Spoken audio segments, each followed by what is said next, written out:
the word Gadol, when we say it in Shemona Esrei, is a reference to Hashem's Chesed.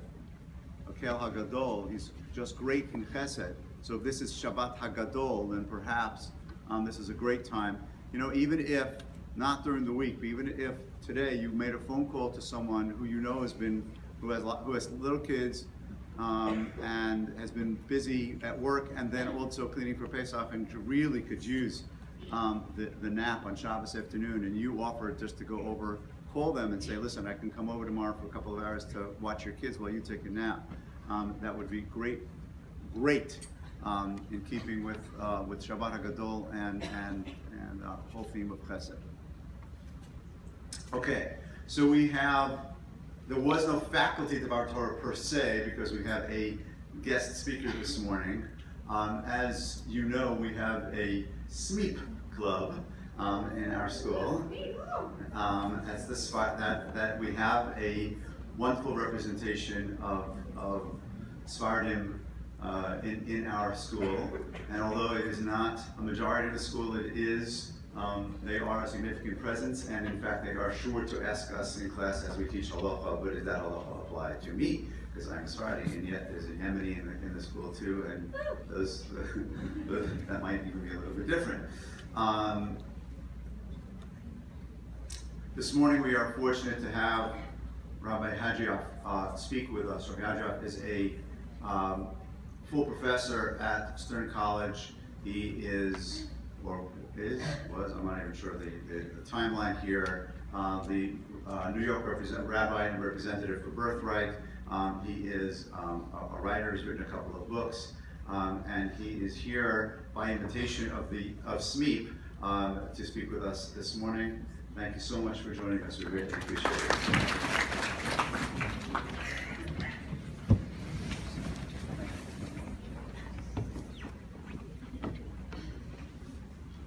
Hi guys, how's everyone doing? I didn't hear that. How's everyone doing? It's better.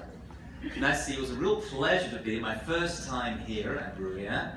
Such a real treat to be here. I don't speak in that many high schools. When I do enjoy it so much. And I was actually invited by the Sephardim, or as we like to call them at Pesach, the rice eaters. Yeah? How many rice eaters we have over here? Can we hear you? Rice eaters? Yeah? Oh, that's good. Right. Syrians, Persians, not the Moroccans. The Moroccans don't eat rice on Pesach.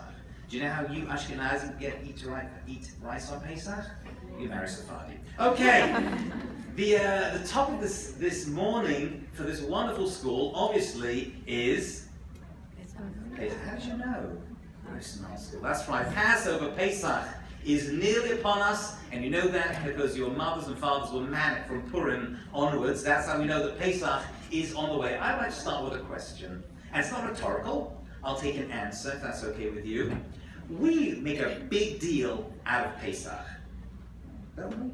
It's such a big day for us. So many mitzvot are connected to Pesach. We have the mezuzah, we have the tefillin, the mitzvot of Pesach as well. We have 7 mitzvot alone, 2 d'oraita, and 5 d'rabbanan at the Pesach Seder itself. This is such a major holiday for us. We put so much effort into it. We turn the house upside down. It's the whole spring cleaning this time, just to get rid of everything in the house. You've got to remove that green bagel that's been under your bed for the past 2 months. All that stuff is happening at this time of year. My question is, why do we make such a big deal out of Pesach, and yet such a small deal out of the entry into Israel? We know that our forefathers and foremothers left Egypt 3,328 years ago, the Jewish year 2448. That's the only Jewish year you need to learn, by the way. All right? Dates in the year you got to know, but one Jewish year you got to have 2448.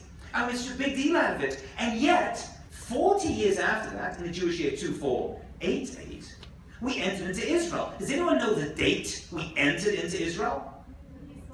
What was it? Very good. I'm very impressed. An extra schnitzel for this young lady on Shabbos, please, the Shabbos on. Yes, well done, yes. The 10th of Nisan. Most people don't know it. How do we celebrate the 10th of Nisan? We don't.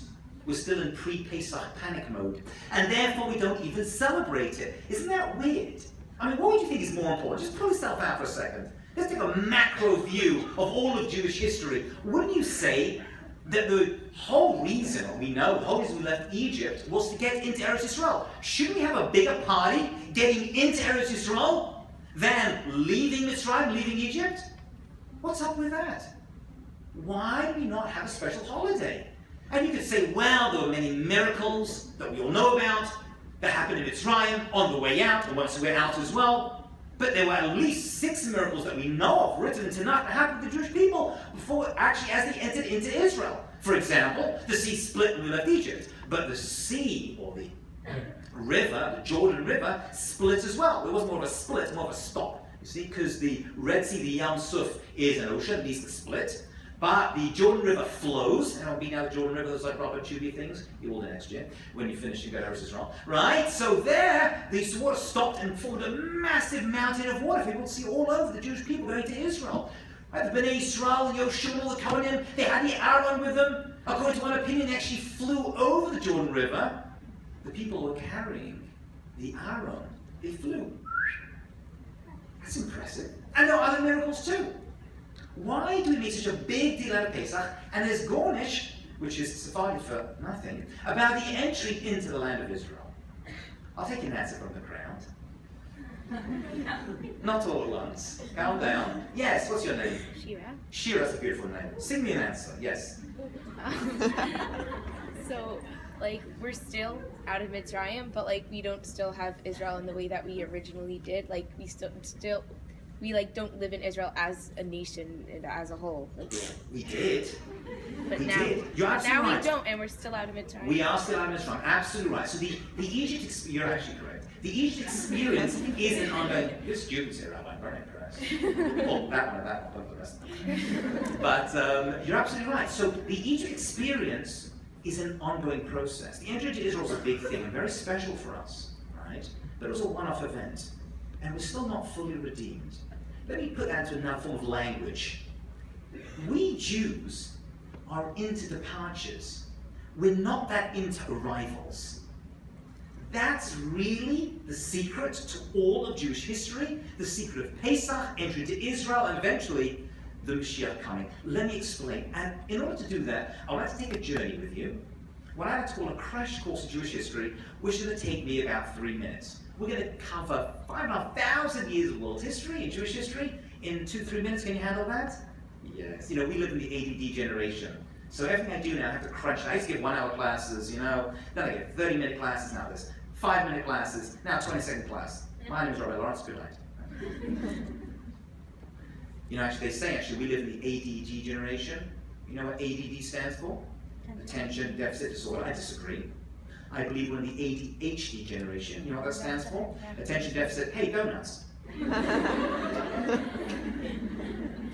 That was a great joke, if I say so myself.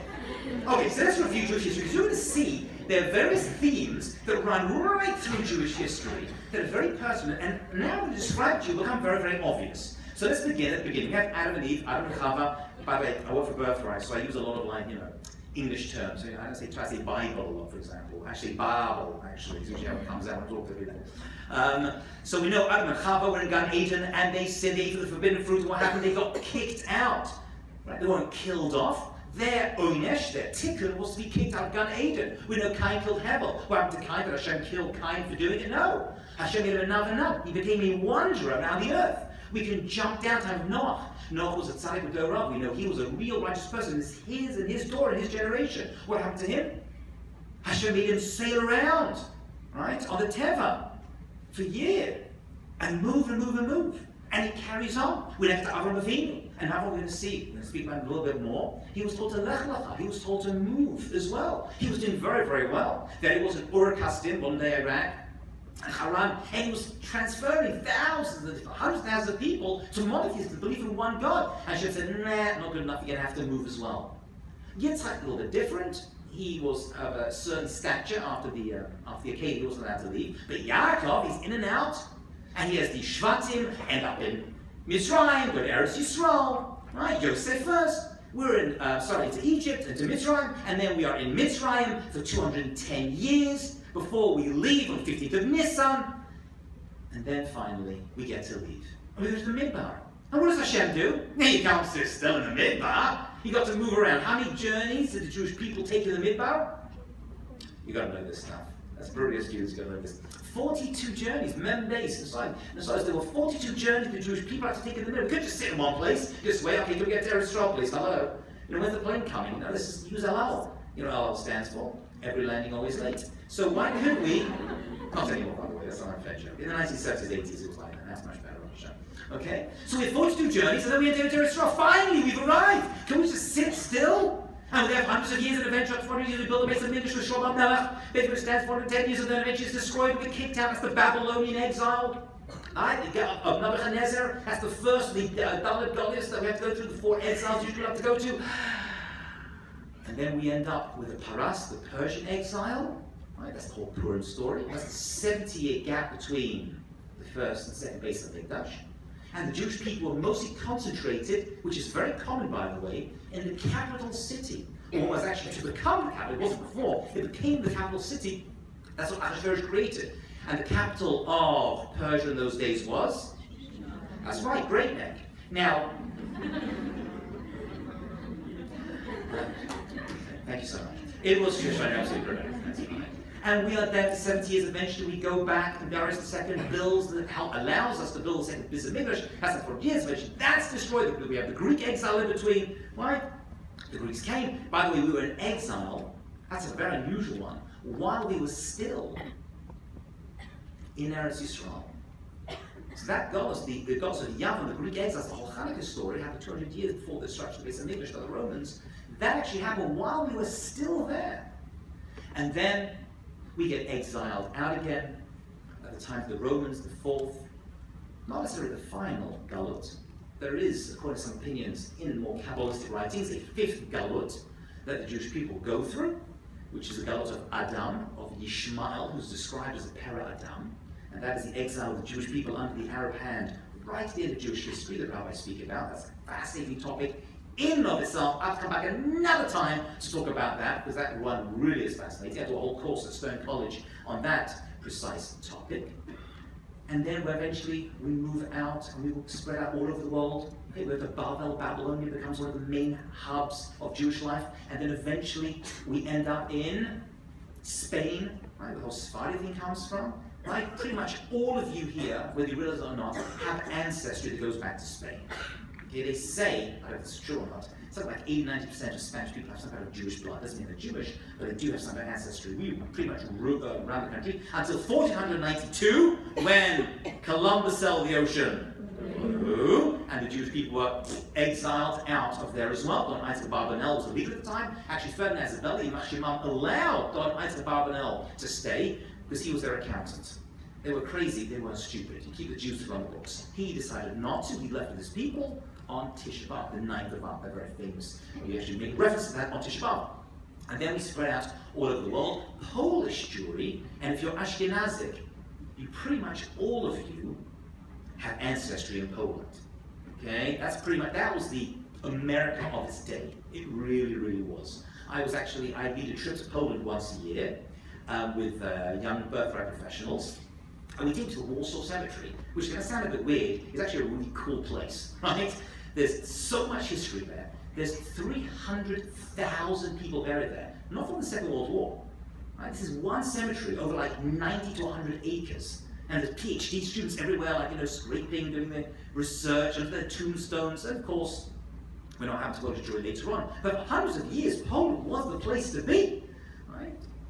Which is why so many died in the Second War. They couldn't believe what was happening. German Jewry kind of got a feel for it, and they got out. They realized something was up. Many of them left, came to America, and other countries. But the Polish Jewry ended up staying, so they really got pretty much hit the worst at that time. But it really was a massive experience for them. So we're in Spain, and then we have the whole beginning of Sephardic Jewry from Spain.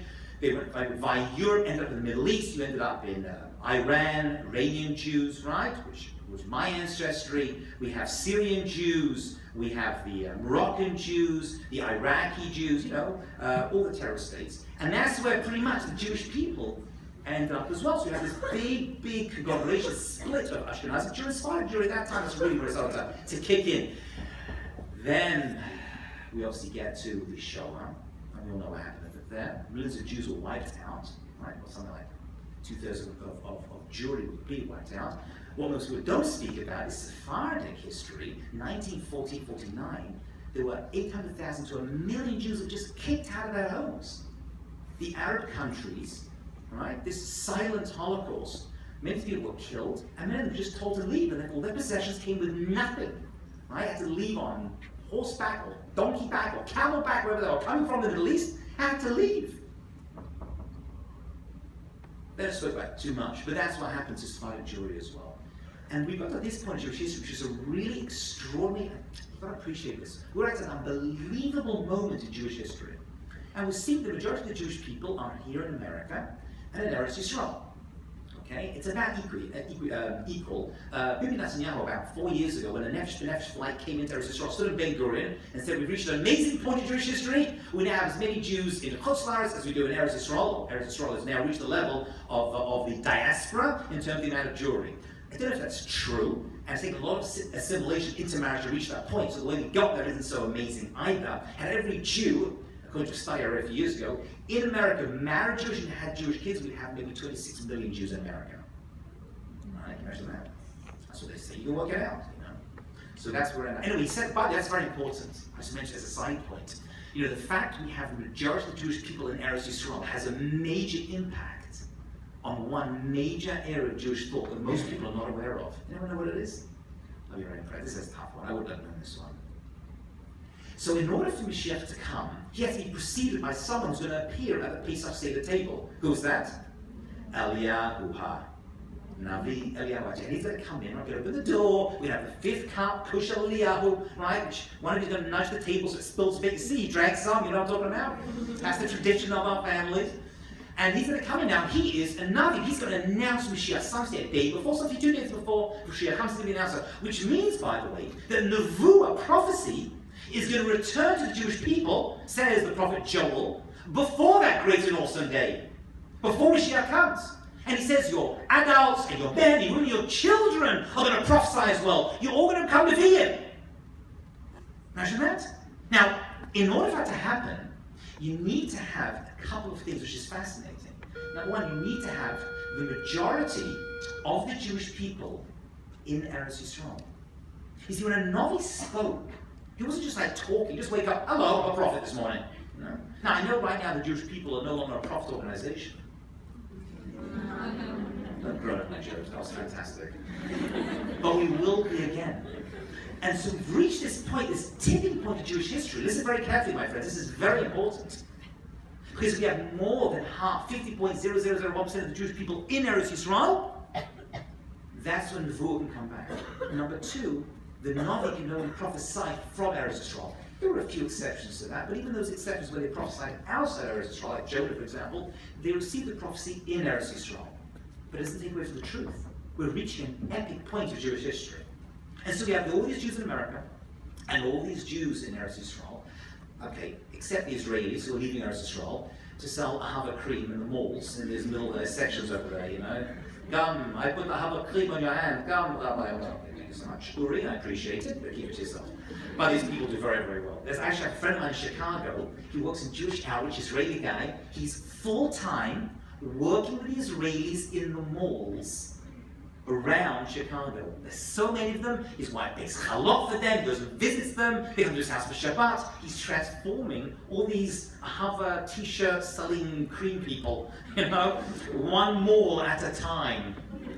It's amazing. Very cool guy. Can you see this theme? We Jews can't sit still. Part of who we are as a nation is just moving. Where to? That's actually not so important.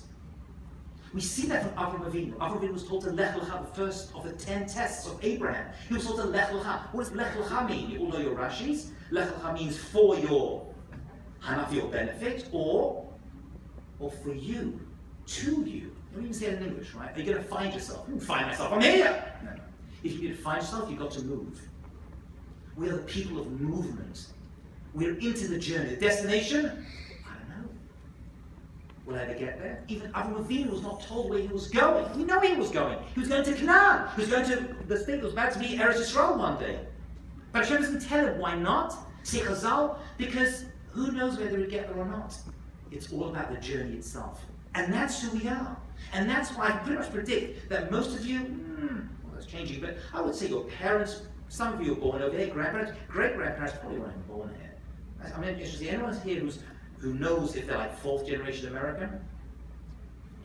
Okay, that's a few of you. That's a good handful of you. But most of you come from all over the world. That's the Jewish story. Now, if you read the history books, it says, well, we're nomadic people. No, we're not. We'd rather sit still and relax. But that's not the way it's meant to be. Because when you move, you change. Just like water stays fresh through movement, so do the Jewish people. When we celebrate Pesach, we're saying we're the people of movement. Because movement equals change. And that's really the secret to the Passover story, and it's a secret to all of Jewish history. And that's why we meet Avraham Avinu, interestingly enough. What's the opening scene of Avraham Avinu? Right, if you will, the first ever Jew, if he was, that's a debate, but we'll leave that aside. We meet him at the entrance to his tent. He just had the bris milah, and he's in tremendous pain. One of the opening scenes of Avraham Avinu. However, the pain of having guests is worse than the bris milah. We know, we learn the story. And he sees the guests and he runs out to see them. He's in a rush. If you look at the narrative, the words over there, it's constant. Maher, Ratz. And he gets his son Yishmael involved, Hanar. And he shouts out to his wife, Maher, Tasi Ugot, make Ugot. And she's running, what are you running for? They ain't going anywhere else. They've got a son of Amorah, they're going to get killed over there. What are you rushing for? And the answer is, he was telling us something. It wasn't just for his guests. It was for his great-great-great-great-grandchildren. That's all of you. And Sarah May's great-granddaughters. We're the people who've got to keep going. You know, I always ask people, so I work for Birthright, so I ask students, if you were to picture in your mind a holy person, what's the first image that comes to your mind? A holy person, what do they look like? So the answer I typically get is, well, from Birthright people, someone like robes, you know, sandals, got to wear sandals, right? A beard, which is unfortunate for female, right? And every image we get, which are not Jewish images, right? Ask them, what's the Jewish view of heaven? And they see a baby on a cloud with wings with a bow and arrow. I'm like, that's it. If I get to heaven as a baby with a bow and arrow, I'm going to kill someone, right? That's like a real big letdown for me. That's it. And hell, right, is always like that image, right, the air with the horns, right, and the pitchfork, and the face of my math teacher. So all the time, we have these are not Jewish images, these are Christian images, these are from the Eastern world, and they're not reality at all. The Jewish view, I'm going to give it to you right now, you share it with your friends and family. The Jewish view of a spiritual individual is a person in movement. Okay, so this is going to mountain, meditating, that's all well and good, right? You want to be a Jew-boo? I met a few of those Jewish Buddhists, you know them? They like wear orange sheets and light candles. I don't know.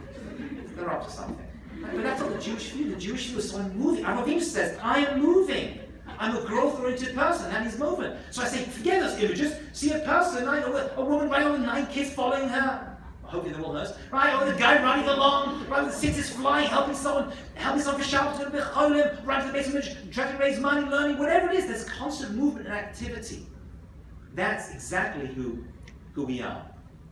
And by the way, it's not coincidence that entire episode of Avinu happened when?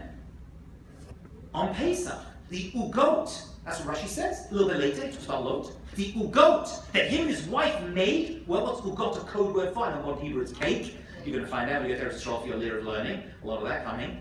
However, ugot means matzah, it's a code word. Why matzah? Because it was Pesach. How could it be Pesach? Jewish people hadn't even got there in Mitzrayim yet. And the answer is because that was the time of Pesach, the time of movement. And Avinu, in some spiritual way, could tap into that energy and knew that this is what we Jews do. Matzah is the food, and movement is what we do at this time. So he was channeling it. Which means, by the way, ready for this? It's a lot for Friday morning, I understand. It's not that we celebrate Egypt, we celebrate Mitzrayim, because the Jews left Egypt. It's the other way around. The Jews left Egypt because it was Pesach.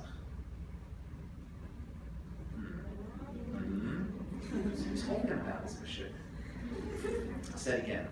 We don't celebrate Pesach because the Jewish people left Egypt. The Jewish people left Egypt because it was Pesach. It was a time of freedom. It's a Zman that was Musugal, that was set up from creation. That's how Avinu knew it was Pesach. That's what Dessler says.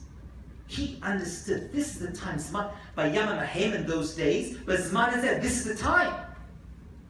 You can go free from all of your servitude, whether you're a servitude to your phones nowadays, right, to your bad meat or whatever it is. Pesach comes, but I go free anytime. It's Mesugam. Hashem set up the Bria, he set up Zman. The word Zman is from Zimmer, to prepare. The time was prepared from the beginning of creation. This is freedom time.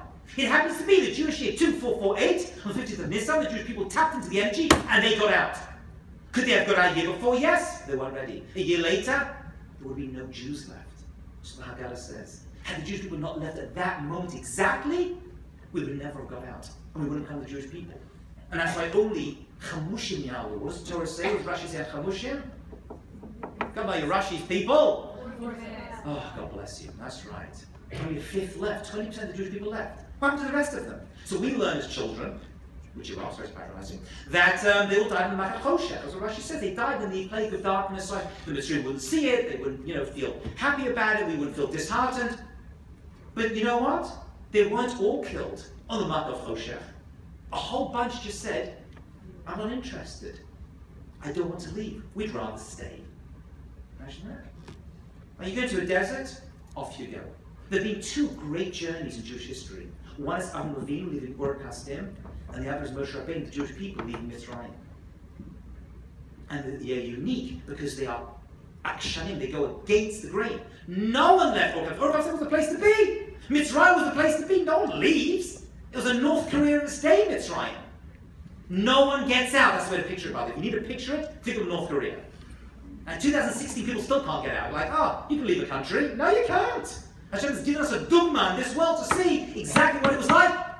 And the Jewish people left. And that was insanity. What a crazy thing to do. Just for interest, what percentage of the Jewish people today do you think really affiliate with Yiddishkeit, with Torah, Shema Shabbat, should we say, which is the defining trait? It's probably about 20%, they say. That was a Pew report recently that came out about a few weeks ago about the Jews of Eretz Yisrael. Okay? How many are really connected? Now, many more are connected. Happens to be the Pesach, actually. Happens to be the time that most Jews do get involved. They say 80 to 90% of Jewish people actually will celebrate Pesach and have a Seder in some way, shape, or form. And that's a good thing. We shouldn't belittle that. And so Avram Avinu himself appreciated this and got into the time and he moved. Now, moving doesn't mean you sell your house and move. Movement doesn't just mean a physical, geographic. By the way, as a side point, that's why Avram Avinu lived in a tent. Right? He wasn't that intense. Yitzchak was, right? And Yaakov was Yosef Ahalim. He actually lived intense life. But Avram Avinu was not. Avram Avinu was very, very wealthy. We know that. So why did he live in a house? They had rudimentary houses where Avram Avinu lived. Why did he live in a house? Because houses don't move. And Avram Avinu had to go and get a job done. He had to bring as many people. So he had a tent. So he could be fluid. He could live an organic life with his wife Sarah and move the tent to wherever they were needed. And therefore they had thousands of farms they picked up in different areas. Which is, according to the Sfas Emes, one of the reasons we went into this is wild, by the way. This is crazy. One of the reasons we went into Gaza in the first place was actually to go around the world to allow the Chinese and the French and the Russians to watch us, see us, and be able to convert. To join the Jewish people. If we're all stuck in one place, he says, then they won't see us, or communicate with us, or want to become us. And therefore, these little sparks of people who end up, which they say, by the way, according to Kabbalah, you can take this part or leave it, are actually reincarnations of the original Jews that Avram Avinu and Sarah Meinu converted. Where do they go to? All these thousand nefesh souls that Avram Avinu and Sarah end up impacting, where do they go? They didn't become Jewish, we know that. So they bring out in Kabbalah, according to mystical Judaism, that eventually they're reincarnated and came back later on, and they end up becoming the converts who become by the Jewish people. I'm involved a lot with a number of people that do conversion, a lot. And you ask any convert, try it. Say, why did you become Jewish? Ask them, why did you become Jewish? Was it the bagels? Come on. No. They like bagels because we're holy people. I'll give you gold here, by the way. Gold I'm giving you. I appreciate this. And you ask them why, and they never have a good answer. Kosher, Jewish holidays, I just cannot wait not to turn a light on Shabbat. Right, that's just not what they say. They never have a great answer. They're like, well, I just felt I had to. I just, felt I had to become Jewish. It's always the same. Maybe some rationale, Because it's a spiritual, emotional thing. That's what it is. Because it goes much deeper than completed Jewish history, talking about Avram Avinu. That's what they say. There is a fabulous book which I'm hoping most of you have heard of, called the Sefer Chinuch, the Book of Education. Right? It's a classic book. We're actually not sure who wrote it, which is a little bit weird for a famous book. There's different theories, but we know why it was written. There was this rabbi, right, in Spain, 1,000, he was a Rishon, 1,000 years ago or so, and he had a son, and he saw that his son was playing on Shabbat, right, outside, and he said, you know what, this isn't good. I've got to find some way to keep my kids interested, which makes me feel good, 2016, if Rishonim were, you know, struggling to keep their kids on the derech, right, how much more so should we take that issue very, very seriously?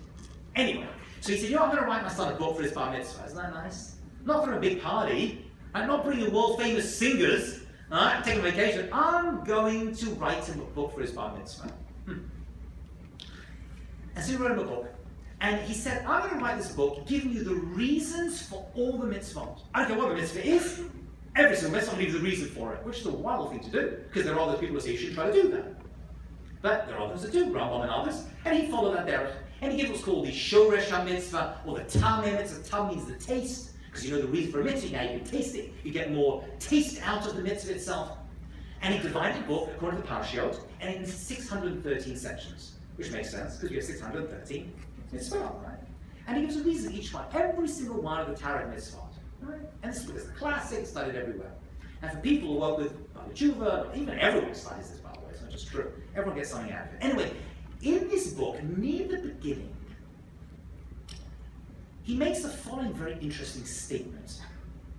He says, and maybe some of you have heard this idea before, Adam nifal kfi kulatav, which translates basically as a person is influenced by their actions. That's what he says. Where does he make this statement? When he's describing the mitzvah of Pesach. Why he made that statement there and not anywhere else, because it's a general statement about life, as we're going to see that in a couple of moments. And then he goes on to say something pretty unbelievable. He says, you know, we Jews aren't so into the idea of changing a person's mind is going to change that person's essence. We believe in order to change a person's essence and their mind, change their behavior, change their actions. And then he says the following. He says, you have a person who all day thinks good things. They're just nice people. And all day they're thinking, I want to help the world, I want to bring peace to the world, I want to do tikkun olam. I hear that expression so much. Actually, I had a student once say, oh, but how do you say tikkun olam in Hebrew? True yet sad story.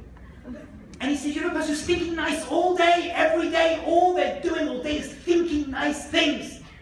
I want to help the world, I want to bring peace to the world. And they do really nasty stuff. Says Sefer Chinuch, that person is on the way to being a rasha, an evil person. How could that be? How could that be? They're doing wonderful stuff.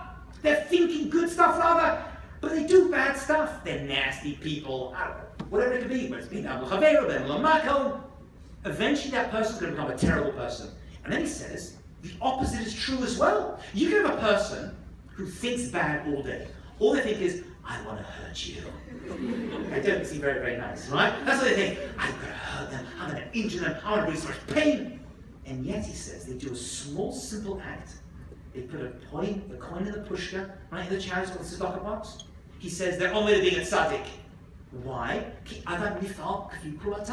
It's a basic concept in Jewish and psychological thought. What you do influences what you're going to become. Your actions, which is why, he says, out of all 613 mitzvot, they all involve massive actions, except 6. Right, the 6 mitzvot midios, the 6 constant mitzvot that you can do with your mind at any given time. Believe in God, fear in God, love God, right? Watch your eyes and thoughts and heart.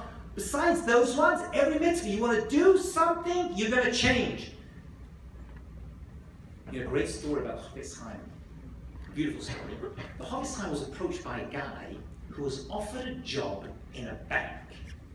That sounds weird, right? Why do you go to Chofetz Chaim? That's the way it was, right? You don't just go to the rabbi because, you know, your spoon feels like the flesh you got, right? There's other questions you can ask, right? So he went to Chofetz Chaim and said, I got offered a job in a bank, shall I take it or not?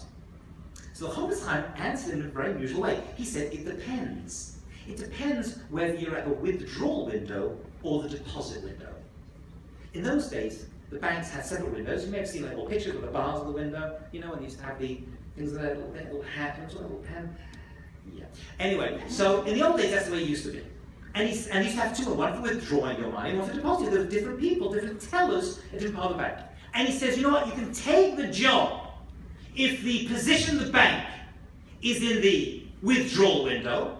If that's the position on offer, you can take it. But if the position of the bank is in the deposit window, don't take it. And he said, why not? What's the difference? When people are withdrawing the money, I'm not giving them my money. It's not tzedakah. And when they deposit money, I'm not stealing it. I'm just putting it in the box. And he says, I'll tell you why. This is this amazing thought. He says, if you spend your entire day taking, you become a taker. Even if you're not taking or stealing the money, just the act of taking and taking and taking, you become a taker. And if you spend your entire day in the withdrawal window giving out money, although it's not your money, you'll become a giver. What you do with your life, your job, your chesed, whatever it is, impacts who you are. That's the chinuch. Adam nifak kefik a person is influenced by their actions. So let's go back to the original question. Why does he mention this by Pesach? He says because you're going to turn around to your family, as my mother did. I FaceTimed my mother all the way in this morning. I FaceTime every day. She likes my face. She's in England, which is where I'm from. Not New Jersey, it's mostly your fault. And she's like, I can't take it anymore. She's Israeli. I cannot take it anymore. It's too much to clean.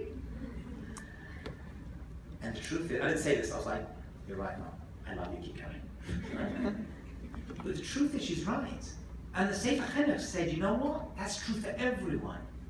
But that's the secret to Pesach.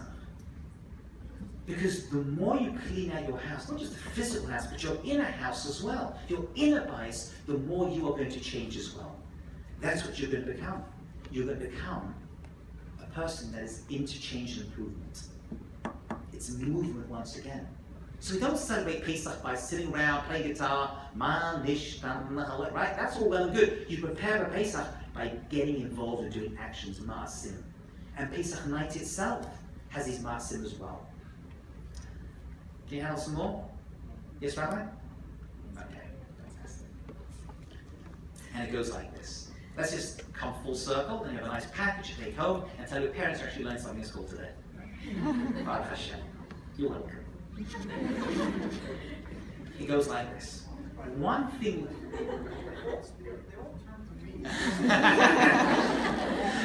Rabbi, you're to blame. Anyway, so the Haggadah makes a very unusual statement. It says, in every generation, you'll know the line, hopefully, a person to see themselves as they left Egypt. That's a command. You have to see yourself as though you left Egypt. Now, I've traveled a little bit. I've been to Jordan. Actually, when Jordan opened, myself and a large group that he sponsored a walk through Jordan, which was a fascinating experience. Actually got to see the kever of Aharon HaKohen. It's a whole different discussion of that happened 25 years ago. Anyway, so I've been to Jordan, I've been to the Sinai Desert, I've been to Israel, of course. I've never been to Egypt. I've got no plans on going, especially now. Why do we have to see ourselves as though we left Egypt? Why can't we just say, you know what? They left Egypt, so we're leaving Egypt. Isn't that good enough, right? Isn't that, well, I appreciate what happened to my ancestors. This is a very famous question. There's a number of answers. I want to investigate just a few, 3 or 4 with you, and we'll wrap this whole thing up. So Rashi says, you know what? The reason you have to see yourself as though you left Egypt is because your ancestors left. And had they not left, we'd still be there. And we wouldn't be Shira, or Zahava, or Sarah. We'd be Fatima, right? Abdullah, I don't know what we'd be. We'd still be in Israel. We would not have left. That's a very true statement. So when we say we feel as though we left Egypt, what we're actually saying is we are grateful that they left Egypt, because the fact they got out is basically saying that we got out. That's Rashi's take on that question. Then we get to the Rambam. And the Rambam has Sephardi. This is for the Sephardi ladies out there, you excited? So, the Rambam makes a very interesting statement. When he brings this out, the halacha, he actually changes the words in a very interesting way. He changes it and says, to have Adam laharot et atzmo. Is there no there a dikduk? What's in between lirot and laharot? Lirot is to see, laharot is to show, to be seen, actually, right? To be seen. Says the Rambam, the mitzvah of the Pesach Seder is to show as though you're leaving Egypt, which means to act it out. Now, we have many mitzvot that help us do that. We lean, right? We eat matzah because they eat matzah. We lean because we're free people, right? They were slaves, but we're now free. And we drink wine, which only free people do, right? Slaves don't have time to sit and drink wine. They're not allowed to even drink wine, probably, right? So everything we do. But it's not just that, ladies. It's also the stuff that we have in our communities. Because everyone, hopefully, has little things that they do at the Seder table which allows them to act it out. For example, so we have to speak on Sephardi. This is a Sephardi event, actually, although most of you are not Sephardi yet. However, I think the Sephardim have many, actually doesn't do, but many Sephardim have Jew customs. The Moroccan, any Moroccan Jews over here? Moroccan Jews, yeah? What do you do? Anything interesting on Pesach? Yeah, take the Seder plate. You take the Seder plate and you put it around your head. Wow, you must look nuts when you do that. But that's beautiful! That is a beautiful thing to do, that's right. Right, many Moroccans will have the Seder plate over their head and they'll read out parts of the Haggadah in Arabic. You ever do that to anyone? Any Arabic in them?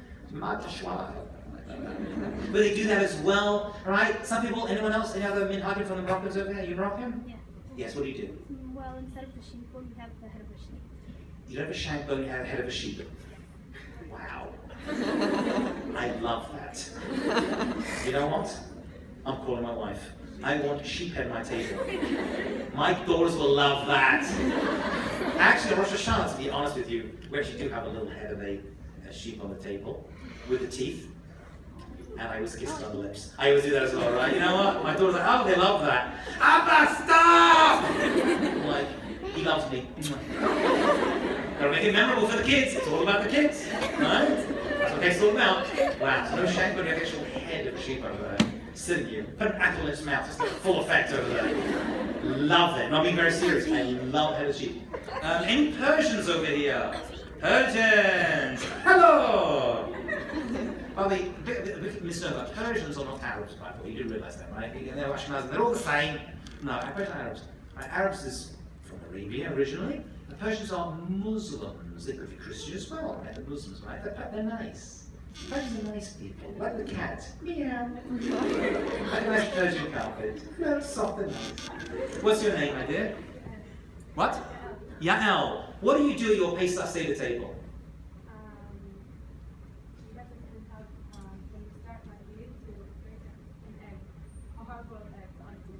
You break a hard-boiled egg. Oh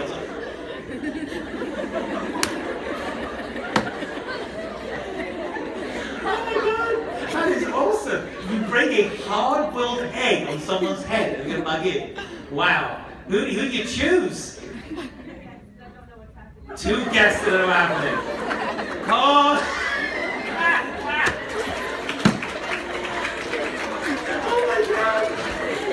Oh, that's great to hear. I've never heard it before. Listen, we have the egg at the Seder's head. We know because the egg represents the morning, based on Mikdash. We know we have the egg as well because it represents the Korban Chagiga. We eat the egg, but bang on your guest's head. That's first. Oh, that is great. You know, if you knew me, I would do that with the raw egg. That would so happen on my Pesach Seder. So the rabbi invited me, and then it would be great. Oh, that's awesome. Aye. Any other Persians? Any other Persians here? What's your name? I'm not Sephardi. You're not Sephardi? You're a wannabe. Full wannabe. It'll happen one day, Mr. Hashem. Yes. We act out the mako. You act out the mako. How do you do that? We take a pitcher of water and put Kool-Aid in it. We throw ping pong balls. Right, ping pong balls. Yes. We throw fake frogs at people. We take grapefruit and put it on our hands. But grapefruit. Oh, that's the boils. Right. We hit my brother, my older brother. You hit your older brother? What's that got to do with Pesach? Is that like Erev Pesach? Mom said, you know the whole year, we just beat him up all year. Why? What's the difference? What's the difference?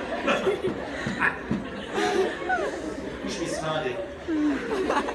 We're into the beating thing. Yes. And yes, wait, you look slightly to me. I don't actually. You look like my daughters. I have 4 daughters, My but mother's just so you know. There's nothing left, just a shell. You destroyed me. I have no money. Shoes. Who knew? You girls love shoes so much. And hairbands. I can make millions of dollars. Gone. Yes. What's your My name? mother's Persian. Your mother's Persian? Baruch Hashem. What do you do at your Pesach day? We Anything? hit each other with leaves. Now, this is interesting. Hear what you just said? We hit each other with leeks. Actually, you should probably use a spring onion, which is slightly smaller. That is actually what it's meant. It's actually meant to be an onion. This is actually a custom. Has anyone heard of this custom before? You've heard of it before? Do you know, I'm going to tell you something amazing, because most people who do it, actually pretty much everyone has no idea why they do it. But during which song? Dayenu. We used to find them right around the table, beating each other with spring onions. Ilu, ilu, hosianu, hosianu, Mizrayim, hosianu. Now, I'm the youngest of my family, so I got the most severe beating, which I'm in therapy about. But, and I would actually end up with beating. Now, we meant to wrap it up in like a saran wrap and wear a towel, you know? I used to beat my grandma up. So, actually, all these customs, jokes like all these customs, maybe even the egg on the head, all these customs have great significance. So you can share this with your mother, you can share it with your mothers and fathers as well. And the reason is because the Jewish people complained in the Midbar. What do we complain about the most in the Midbar? If we read the Torah? The food. That's right. And it's hard to believe that Jews complain about the food, right? I know, just push it out there. Imagine you're in a restaurant complaining about the food. But it goes back thousands of years. What do we complain about? Pashas Ba'alochai tells us. We complain and say, Moshe Rabbeinu, what is this man, this called this light stuff? I can't eat this stuff anymore. Give us real food, because back in Egypt, imagine that, he wanted to go back. Back in Israel, we had the dog, we had the fish, we had the basar, the meat, we had the shum, the garlic, we had the avatiach, the melon, the watermelons, and we had the batzal, the onions. Oh, there it comes from. The onions that you wanted, we hit you with them. And say, this is what you want to go back to servitude for? This is what you want to go back to Mitzrayim for? For a bowl of a bowl of beans? For an onion? For garlic? You wanted to give up on the Torah for a momentary pleasure like Esau did? That's not the Jewish people. And then we hit each other with the onions. Not the bulbous end, by the way, it's the leafy end. My brother grew the bulbous end. He's good.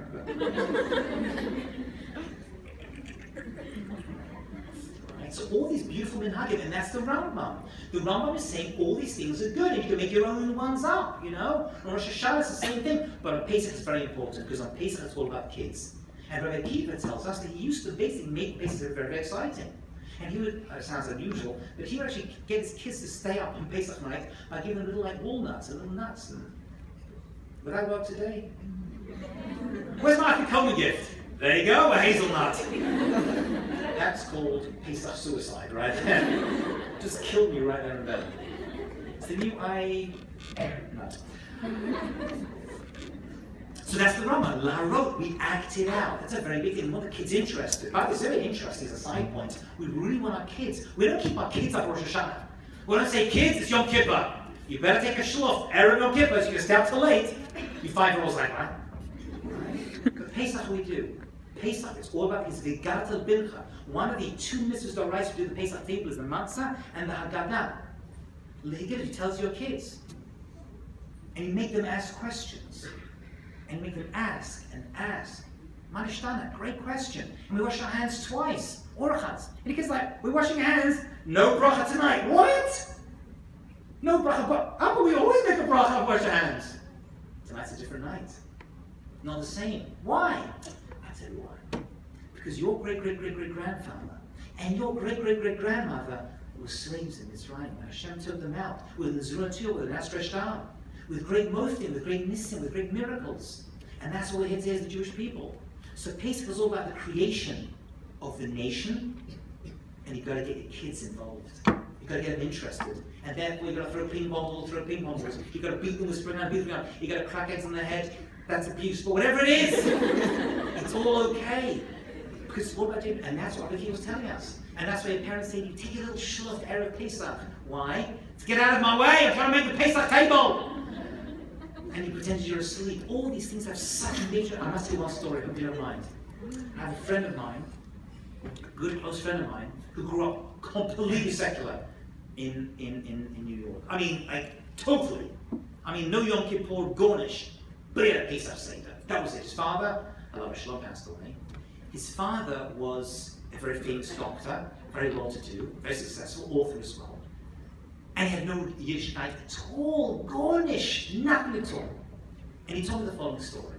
He said, you know, the only Jewish thing we did the entire year was Pesach Seder. And one moment my father would stand up. He would walk to the door, and there was like matzah and bread on the table, you know? And we'd read the Maxwell Haggadah, you know? And we'd say a few words, and then my uncle would say, "Where's the chicken soup already?" This kind of stuff. And my father would go to the door, and he would open the front door for a moment. He would stand there, and then he'd close the front door about 5 seconds later. And I used to be like, "Dad, what are you doing?" And he's like, "Eliyahu Navi, Elijah the prophet just came into our home." And my friend would be like, "Who's that?"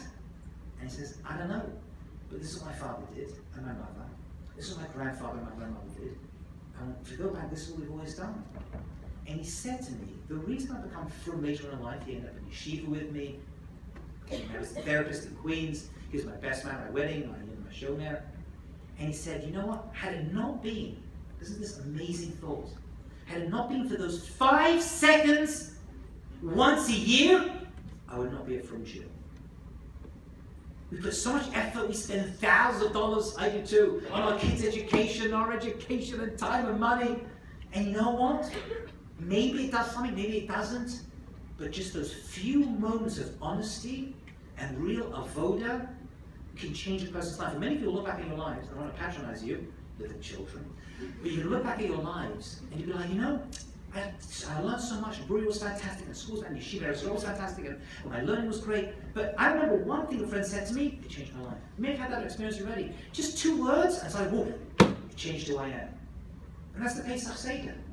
You're going to get something out of all of it? No. A lot of it's just monotonous reading, okay, you're going to act out, have fun, but a lot of it's difficult. But you know what? It's not the point. It's just a couple of moments of action, of speech, and it can change everything that you are.